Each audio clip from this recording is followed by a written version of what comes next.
એક જ મહેનત કરો છો, બીજા નથી મહેનત કરતા. પણ તમારો બાપુ હિસાબ એક જ છે કે કબીર બાપુની વાણી કહે છે ને કે કબીર કહે કમાલ કો દો બાતા શીખ લે, કર સાહેબ કી બંદગી ભૂખે કો નાપ. એક માલધારી નો દીકરો હામો મળે, ચાર આંખું ભેળી થાય, તમે ન બોલી શકો તો કઈ નહીં, પણ ઈ તરત બોલે કે રામ રામ ભાઈ. અને એક બીજી વાત કે જમવાનું ટાણું હોય પછી બાપુ ઘરમાં ભલે સાસ ને રોટલો હોય પણ બાવડું ચાલીને ખવડાવે ઈ અટાણે ઉગ્યું છે. બાકી હું તો એમ કહું છું કે જેને દેતા આવડે ને એને લઈ લેતા આવડે. બાપુ માગે રાગે રાગે હાલજો. ઈશ્વરના મને તો એમ થાય ચારે હાથ માથે છે. આ વડવાળા દેવના બાપુ ચારે હાથ માથે છે. અને તમારા સમાજમાં બાપુ હોય તો અત્યારે બધું ઠીક છે, જેમ છે એમ છે, હાલવા દેવું પડે, આપણો કે વિરોધ ન હાલે.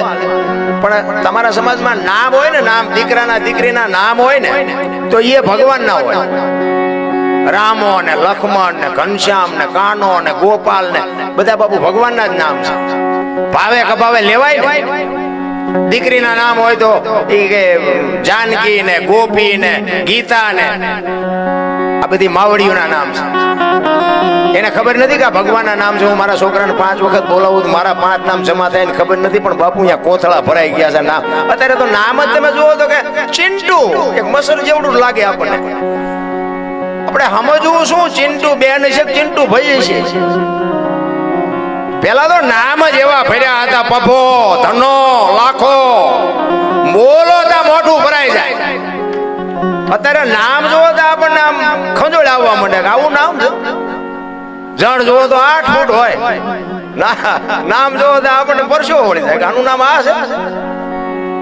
અરે બાબુ શું પરિવર્તન થઈ ગયું છે, સંસ્કૃતિ ખતમ કરી નાખી.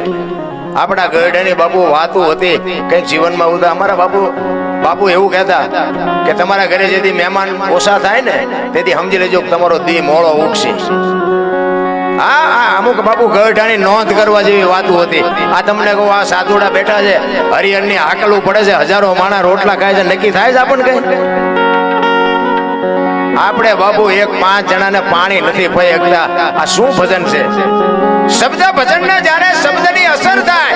એક સવારામ સાહેબ બજાણામાં ભજન કરે, સુરતા કોઈ સુગડ સમેટે, સાહેબ ઘટમાં ભેટે, તીરથ વ્રત બહુ કરે, જાય બદરીને બેટે, પડ્યું અહીંયા ગોતે ની ગોતે, સેટે સેટે, આદલ તો અંતરમાં રહેશે, મારા બાપ ભજન કરો તો ભેટે.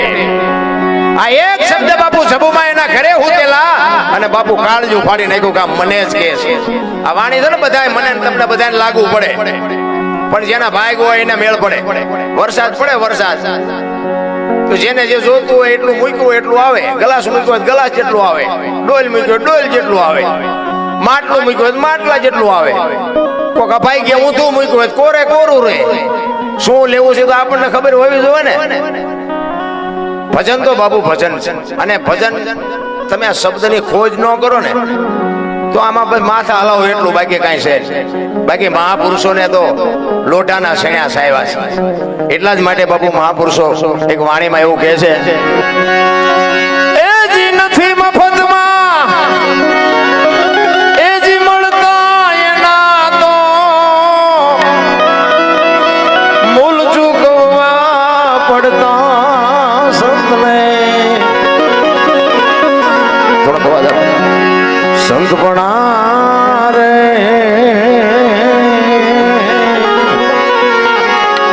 ભાઈ નથી મફતમાં મળતા, નથી મફતમાં મળતા.